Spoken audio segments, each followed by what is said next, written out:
You know what I say? Like, if you're going to shoot Housewives of Atlanta, try not to do it in the hottest months because all the glam they go through, they end up looking like shit. I was saying they're all sweaty.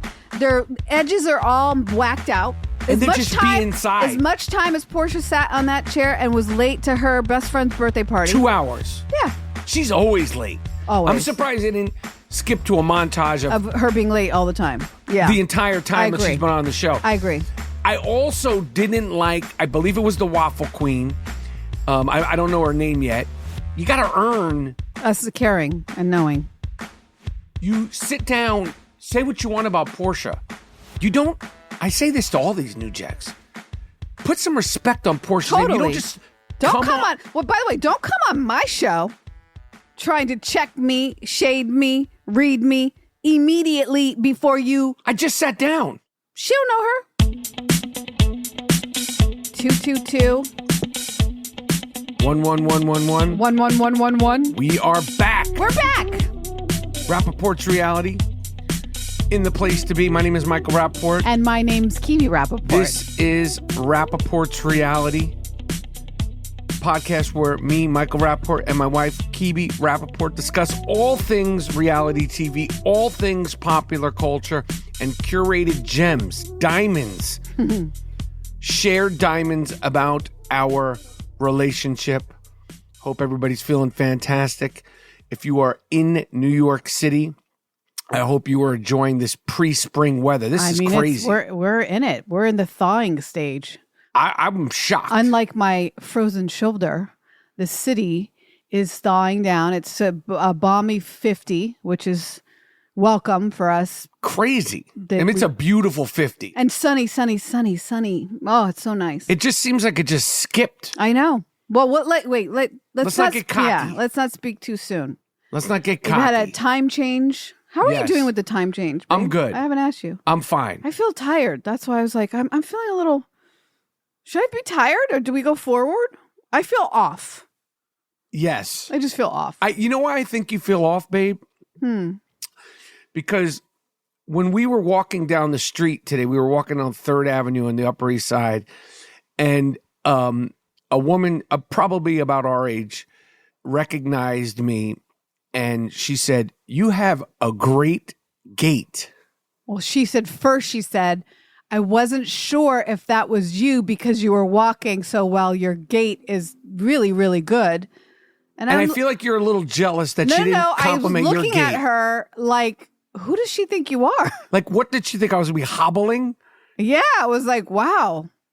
I don't know. It took me a second to catch on. And then she turned around and she said, sorry to bother you, but I'm the same age, or I'm like the same age and you look good. Yeah. So I don't know.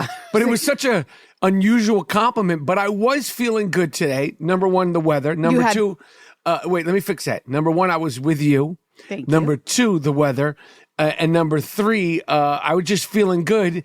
But the weather, when the weather's like that and I'm outside with my gorgeous wife, you were dressed to in your chic way. I was chic. We were both chic. We were very chic today. You know, the thing is that I was just thinking we haven't been out in the city together walking on the streets in a long time. I agree. Because of the fucking weather. Well, the weather, that too, but you've been gone. We're always on the run. And so we haven't just had a day. We walked 20 blocks. That was nice. But when it's nice out, you can just kind of meander. And that's what we were doing. Right. But I was meandering with a nice gait, per the woman. I think that is so funny. You know, we still don't know if she knows who you are. Do you think she thought I was like Dick Van Dyke or some shit like that? Like she was like thinking I was like some kind of fucking old. That's so messed Maybe up. she didn't know who I was. That's what I think. That's what I'm trying to get. I'm not no shade to you, but like, I think she thinks you were somebody else.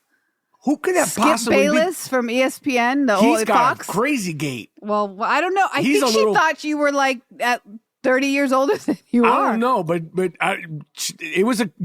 And then I thought, did she work in where you got your knee surgery? Like I wasn't understanding. I think you know what? I think she knows who you are and she knows your sense of humor. No, babe, she was dead ass serious. I know she was. She was dead ass.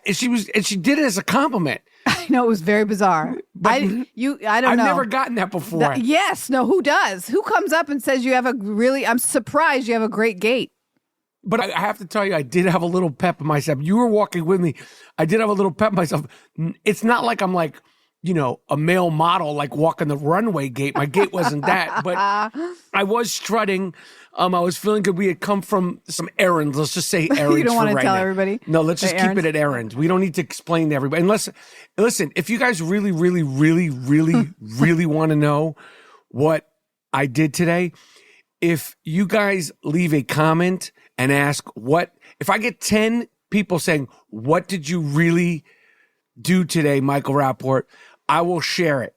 I will share it because it's worth me sharing on this podcast. It's very, it's worth sharing. So if we get 10 people if we get that 10 say, people who ask, who care yes, what we did today. Okay. It's worth sharing. I mean, you're leaving. I'm not going to just give it out. You don't want to just give that out? I would give it out for the fans of Rapaport reality. It's Rapaport's reality where we share, we open the window to our life. And I must say, I'll just give it a hit, guys. I'll give it a hit.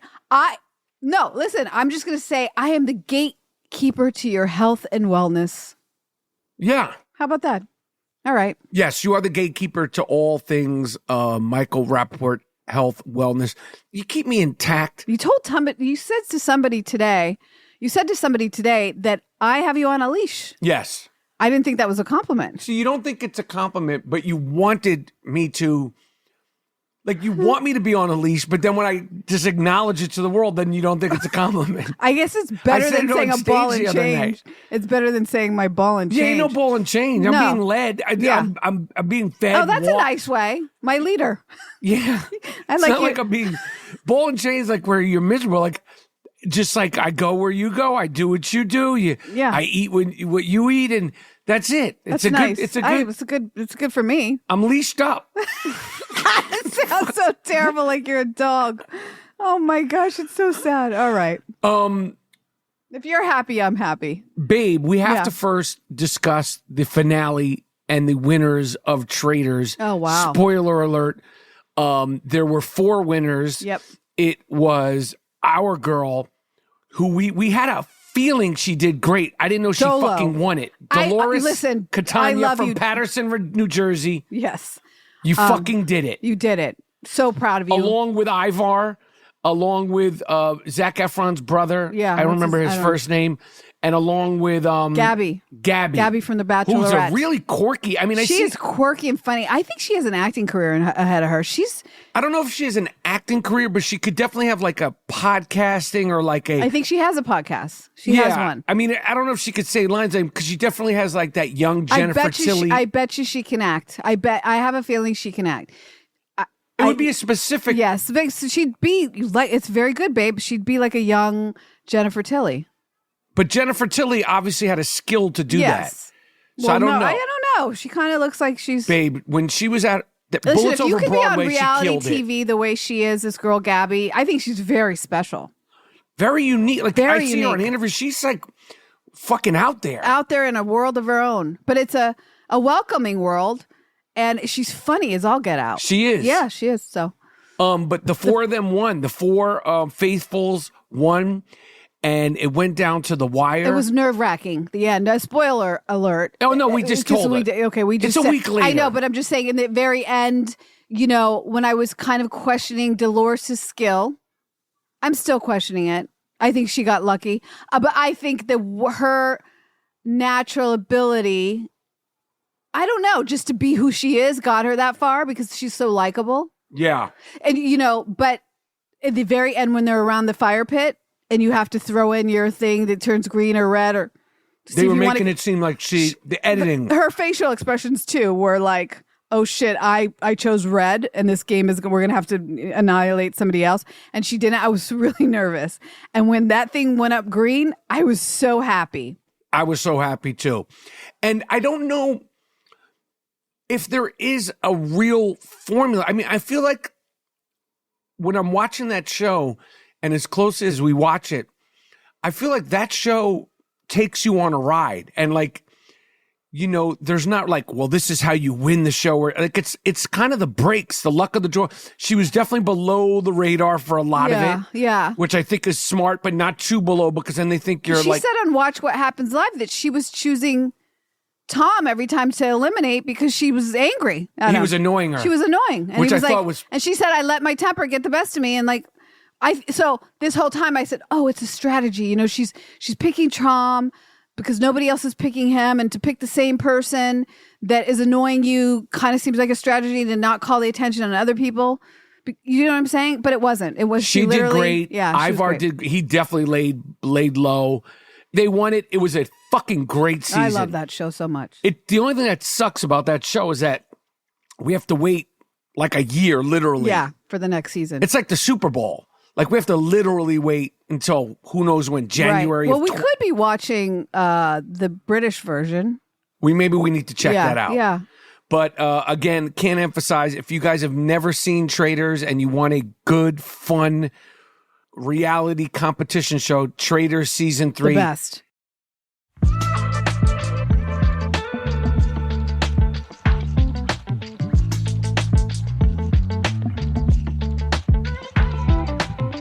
Babe, Real Housewives of Atlanta started. What is your initial gut response to episode 1 of, in a way, it's not a revamp or a reboot, but it's like a half revamp reboot? My initial response is I was very happy to see Porsche back on television.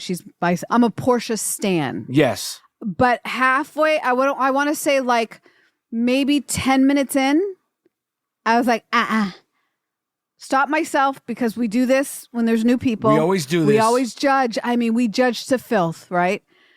But this cast was really giving love and hip hop. Thank goodness Kenya's there, because she's an OG. And as we learned last year when they're filming it, I think she leaves. Yes. I'm having a real problem. There was a lot of cleavage. And there was a lot of Shamia. Shamia, by the way, girl, you changed your total personality now that you got a peach. Like, who is this person? Yeah. We've seen her for years, and we haven't seen not even a tad of this personality. It felt like... forced a little. So forced. I mean, her confessionals were like entertaining and like loud, and her house is big and she's really rich and she's this and she's that. And I was like, wait a minute, this should be either Kenya's show or Portia's show. And it was feeling like it was Shamia's show. Totally. And I don't feel like Shamia, again, you're right. We do judge, especially early with new people, as we should. Yeah. We have the right. All reality TV show fans have the right to judge. But it was definitely like they were in there with big boobs and bells and whistles. Porsche met her, what's her name, at a strip club. That was crazy. Like, there's just too much you girls titty are 50. in this whole show. It was like, what is this? It was glossy. There's a stripper, booty behind, shaking. And I guess it's sort of the Atlanta culture, but not for, I mean. Since when? We've been with this show forever. I was like, don't dumb it down. Don't do that. You know, it wasn't even like, it was gross. And what is Cynthia doing? Are you on the show or are you not on the show? Like, what's happening? Like, Listen, do you want to be on this? Because she's popping up on all these shows, but she made it seem like, maybe I'm wrong, that she didn't want to be on the show anymore. But I don't know. She's on all these shows as a friend, and you're on the show that you were on as a star, as a regular, as a friend. Why? Right. And then Shamia's not a friend and she's a star. I was very confusing to me. I'm missing Marlo. I never thought that's something that I would say. And Candy. Candy was like a glue person. A staple. Yeah. Like she is she's the center. Point guard. And she's a good point guard. And I'm missing that. So listen. Shamia, she's not Candy. She's trying way too fucking hard. Sorry. Shamia's not Kenya. No. Kenya's a star. Like what is happening? So anyway, you can't just throw women in there and make them. I mean, the insurance lady, there's one with the husband, the light-skinned husband. You mean the waffle queen? No, that's another one. That's the waffle queen. And then you got the insurance girl. I think I've never seen these women before. And then you got Charles Oakley's wife, who we said... Angela, we will never say anything bad about her. Listen, Except for her melting wig, because he even had to say, girl, you got to hit the bathroom because you're losing your wig. It was so funny. Especially because we know the personality of Charles Oakley. I know it very well. You've been around him a little bit. And he's like however old he is, he's like 50 years older. Like his soul is like 107. He's like an old soul school singer, like an old soul singer. And yeah, he looked like, I'm here to support you, but what in the fuck am I doing here? That's what he looked like. He kind of looks like that wherever he goes. Yes, that's true. But this was in particular. That's fair. Because he has that attitude wherever he has that edge wherever he goes. But this was specifically, he was like, what's happening here? And he told his wife, you got to go in the bathroom. And the way he said it. Oh my gosh, so funny. And she went in the bathroom and you could hear her mic still on. And she was like, "Woo, I'm losing the wig. The glue is fully melting." By the way, she said you know what I say? Like, if you're going to shoot Housewives of Atlanta, try not to do it in the hottest months because all the glam they go through, they end up looking like shit. I was saying they're all sweaty. Their edges are all whacked out. And they're just be inside. As much time as Porsche sat on that chair and was late to her best friend's birthday party. 2 hours. Yeah. She's always late. Always. I'm surprised they didn't skip to a montage of her being late all the time. Yeah. The entire time that she's been on the show. I agree. I also didn't like, I believe it was the Waffle Queen. I don't know her name yet. You got to earn. Us caring and knowing. You sit down, say what you want about Porsche. You don't. I say this to all these new jacks. Put some respect on Porsche's name. You don't just come on. Well, by the way, don't come on my show trying to check me, shade me, read me immediately before you. I just sat down. She don't know her. Who? I was so you? yeah. Who gonna check me, boo? Yes. Who gonna check me, boo? We miss her too. Sheree, of course. That's what I'm saying. This was a dream team, okay? These girls are iconic. Whenever you start messing with it, I don't, did it get a little messy in the end? Yeah. But like, these ladies, where'd they go, man? I just don't know if I'm going to deal with the insurance queen and the waffle queen. And Shamia. I think it's hilarious, but sad that Portia's marriage failed so quickly. And she said on Andy Cohen, Watch What Happens Live. She's not divorced yet. And he's detained. Yes. In Georgia. He's this is, by the way, I'm trying to figure that out because he was married before. So usually when you marry somebody and you're from somewhere else, doesn't it help you get citizenship or green card? I don't know. I don't want to know. There's probably more to the story. There's something's going on. And it's just one bad I feel bad relationship for her, man. after another. Remember her the first guy, the football player, Cordell? He was awful. Then it was, what's his name, who they're accusing of dating? Dennis, the hot dog king. Yeah, he's allegedly dating Drew. Now, I kind of tend to think that there might be some heat around that. Where there's smoke, there's fire. And I think that would be, it's the hot dog king. But Porsche she seemed kind of chill. For that woman to attack her, for Drew to may or may not be dating Dennis. We haven't seen, babe. They cut to the next episode and we see some old Porsche. Well, it's episode 1 of Real Housewives of Atlanta, and so far it's... But listen, let's be fair. That's how we felt about The Valley, and that was a brand new show. Speaking of The Valley, I didn't want to tell you, the trailer for The Valley, which I think drops April 15th, just came out today. Oh, I haven't seen it. And the best line in The Valley is Jax saying that who would have thought Kristen Doty would have the best relationship out of all of us. Wow. This shit made me laugh. Wow. So we were, in the beginning of The Valley, we were like, what's happening here? I know. Now we can't wait for it to drop second season. Yes. So let's give them a chance. It is in Real Housewives of Atlanta. And it's Atlanta. A fucking it's the monster ATL. show. It's a monster show.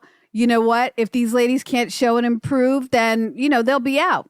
Yes. So let's just hang on and see what happens. We're definitely going to hang on. We're definitely going to see what happens. We definitely really, really have been enjoying Summer House. We have been enjoying Southern Charm immensely. What did you love so much about Craig, Shep, and Austin? I turned to you and I didn't want to look at you because that last scene after old girl leaves with Craig and Austin. Yes. Was so emotional. It was very genuine. I teared up and I looked over to you and I felt your energy that you may have been getting emotional. Yeah, 100%. Why? Like, the reason truly why why? I got emotional with that. The reason why I got emotional with Craig and Austin is because I can relate to the fractured relationship of friends, men, Right. not just, relationships between women. I relate to it very strongly. And when I see it articulated and playing out, it hits me. I remember when I was directing the Tribe Called Quest movie, which inevitably beats rhymes in life. If you never saw a documentary I did about the great group, A Tribe Called Quest, I directed a film called Beats Rhymes in Life, which I'm very proud of, which you can watch on Apple. But when we were directing it and the storylines were playing out, that Fife and Q-Tip, and the real sort of B storyline of the film outside of the group was the dynamics between them and the whole group, but specifically between those two. And I remember one day we were in the editing room, like I was crying watching it. Yeah. Because I relate to it so strongly. Yeah. And I felt that I don't relate to these characters as much because they're new to me, but I relate to that of men and friends that are like almost like brothers having their differences. And fortunately, it looks like their relationship is healed. In Tribe, in real life, it got healed. But in the movie at the time that we did it, it didn't get healed. And that's something that it hits my heart. So I thought it was very genuine. I thought it was very real. I thought with the backdrop of Shep wandering around. I mean, he was telling the bartenders, he wanted to tell the bartenders the whole story. Let me just go back to that. The dichotomy of that Let me just shit. go back to that because I was curious because you hadn't been with the show. Like you looked at your phone and I made you look at a flashback scene Yes. of Craig because I wanted you to understand who Craig was before Yes. this iteration of him and the pillows and Paige and all that, and to see what he really went through and how these guys were like, yo, who the fuck are you? Like you've changed, right? And the fact that he honestly said where he was at. He and said, his "I'm an fears. addict." He said, I'm an addict. And- And that was his best friend's first time hearing it. And that is like a kabang boom. Yeah. It was so powerful. I'm so proud of them for sharing that part of Very the show. good. I think it would help a lot of people. And I was just proud of him. On the other hand, like you're saying, Shep is, Too funny, man. He's too funny. He did go to a rehab, whatever, over his last time. We saw him at BravoCon and he really seemed like he was struggling with some things. But I think that the fact that he thought that he liked this girl. Oh, no, he didn't think that he liked this. Babe, he doesn't know what's happening. Babe, but he's saying they must have had some it might have been 5 days of like this intense, probably sex. Maybe they were smoking weed and they're saying things and they're maybe drinking and all that stuff. And he thought, oh, this is it. And the girl was like, I mean, babe, that is a far leap. I mean, he was saying we were so passionate to a woman and her face was blank as a white piece of paper. she's looking at him like, She was looking at him like, wait, what's your name again? It wasn't cool. not at all. Like Ice Queen. Is she a terrible person or is he that much I think in it's denial? a little bit of both. I think his feelings were on Elon Musk, rocket ships to the moon. And I think she might have had some feelings at some point, and he's going to the rocket ship, but she's like, nah, I'm good. And that shit was, that's a fucking good show. You equated it to Friends. It was like, it's like Friends to me. Yeah, it's like Friends. What was going on? It was like literally like, this is an episode of Friends. There's probably another show that you could compare it to. That's the only show that I know that, I could compare it to, or like Entourage or some shit like that. It's like Friends to me. It really is like a darker Friends, like a real life Friends. I love that show so much. It's so good. Yeah. Shep is a trip. He is hilarious. We were dying laughing watching that shit. Dying laughing.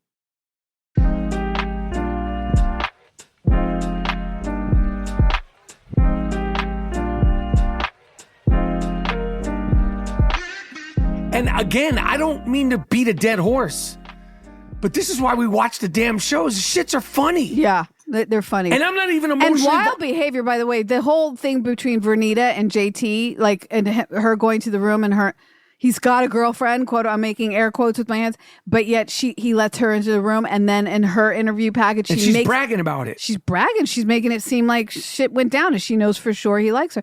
And I was like, oh boy. Vernita, let me Come tell on, you, girl. Vernita, I met you. You're sweet. Love your hair. But karma's a motherfucker. Yeah. Because you're essentially with a guy who's in a relationship. You said that. He said that. And now you're like, well, he's basically he's paying attention to me and she's getting crumbs. And I'm like, that's terrible. I couldn't believe it from her. yeah, me neither. Yeah. And she should probably get some swim lessons instead of chasing JT. That's my feeling on that. But what a show. That fucking that fucking Southern Charm is a great television program. I think it's my favorite. And Summer House. Really good TV, man. Yeah, it's great. And Summer House is it's just good TV. Yeah. Again, another emotional situation between friends with misunderstandings and lack of communication. Paige getting attacked by Kyle over rage something. texting. Yeah, rage text. Crazy. I wish somebody would text me that. They would never hear from me again. I would be so happy never to talk to them again. If one of my... yeah. Yeah, like, yo, what's going on? Yeah. And he's doubling down. Kyle is on Watch What Happens Live and on social media. I couldn't believe him on Watch What Happens Live. He couldn't admit that, like, what's up, dude? Like, first of all, none of this is her problem. These are her friends. Yeah. And her boyfriend. You got a boyfriend. problem with Hannah Burner? Call Hannah Burner. Yeah.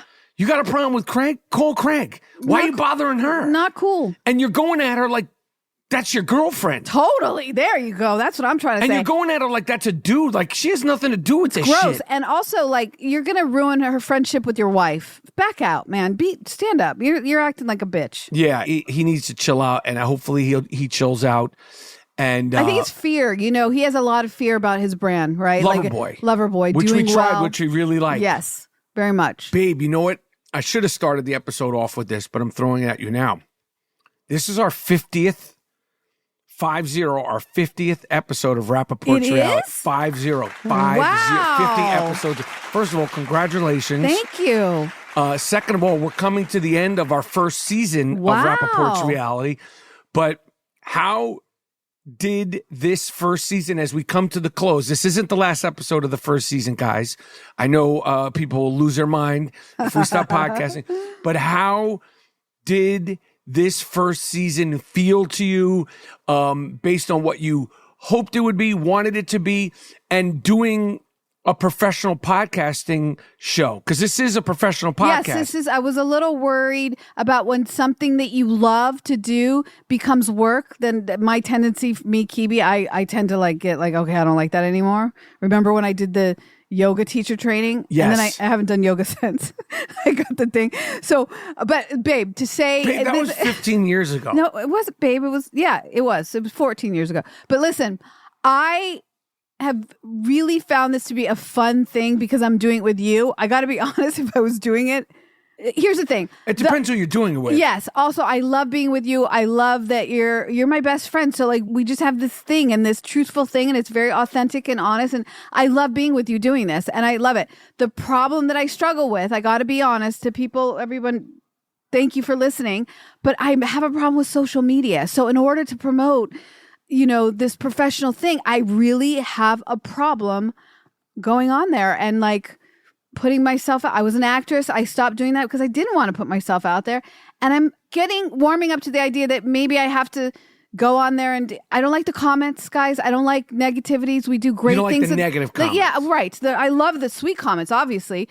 But I'm one of those people that we do so many good things in the world and people come on and call us names. I don't like it. And I also don't like people calling you names. So the internet's not for me because I get angry and then it stops everything. But so that's not the question you asked me. You asked me how it is. I feel like you've helped me do better at it. You've been great. Thank you, babe. I think with being with a professional, this helps. We're professionals. Yes, now I am, and I'm very grateful for the opportunity. Oh, stop. No, I swear, I'm grateful for the opportunity.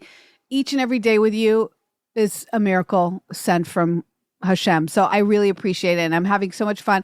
And I hope people continue to share it and tell people about it. You got to tell a friend Yeah. about the Rapaport's Reality Podcast. Of course, always got to tell a friend to tell a friend.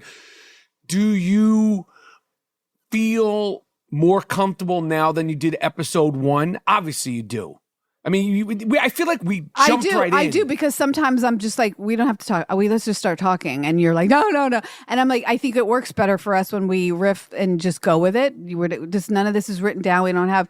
We have producers, but they're in LA. And we do our very much discussed pre-production meetings. Yeah, but it's like we just did it now while you're eating beef jerky. And yes. So, yes, it's been fun. I'd like to get better. I'd like to learn more, about broadcasting, because I think this is what this is, right? It is. It's podcasting. Yeah, it's different. It's different. Like broadcasting.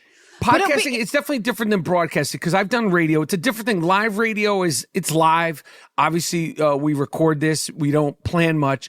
But it's definitely different, because if you're doing like a live radio show and you're doing something live for when you do a radio show, it's like at least 2 hours, sometimes 3 hours. One time you did 4-hour radio. Somebody else's, you sat in for Colin Cowherd or one of those guys, and you did his show for 4 hours straight. And it was videoed and on the radio. I think it was 3 hours. It was 4, babe. I was there. And I also knew one of the ladies I worked out was the wife of it. It was 4 hours that you did. It was insane. And you just kept going. It was incredible. But there are commercial breaks. Yes. And those shows are a little bit more produced, and I don't know. It's all challenging. It's all fun. It's all very easy. Hopefully none of it it's is digging entertaining. ditches. None of it is laying roof tiles. That's right. It's very easy. And I feel like it is entertaining. That's why I have said many episodes, this is a great podcast. This is fun. This is a lot of fun.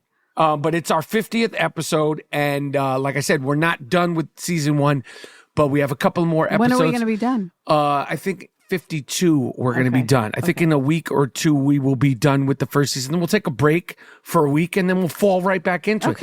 I mean, I feel like if we stopped for a week, we'd be chomping at the bit. Oh, sure. I mean, we'd be like... Right. Okay. The other show that we have to finish, which... other people might have finished, is Love is Blind. Yes, we haven't finished that. Which I'm enjoying. And we're coming to the end of The Bachelor. Yes. Which, again, another show we watch and we go, why are we watching it so long? But guess what? Last night, episode 7, I think they've cut out fantasy suites because we're not seeing any of that. It's probably not PC to show people going into a room and we know what they're doing. I'm sure that. And we're at the cast tells all, the women tell all. And next week, I think, is the last one. So that would be 8 episodes. So The Bachelor's turning out to be, used to be like 15 episodes. Oh, no, it'd be more. 20 episodes. Fucking drag now it out. we're at 8. And then we're on to the next one. I can't wait to see who's going to be Bachelorette. I don't think they've announced that yet. But that is a show that, again, I stick with it. Because you know what? It's gift. Fun. It gives back. It's a good time. It gives back. It's a good time. And again, we want to give a shout out to Jersey's finest, the goddess of New Jersey, Dolores, along with the 3 other winners of Traitors, and I want to congratulate us and congratulate you again on our 50th, 50 Cynthia. I don't think I've done anything in my life 50 times. Oh, please. 50th episode of Rapaport'S Reality. Tell a friend to tell a friend about our show, and we're out. Love you, babe. Love you, babe.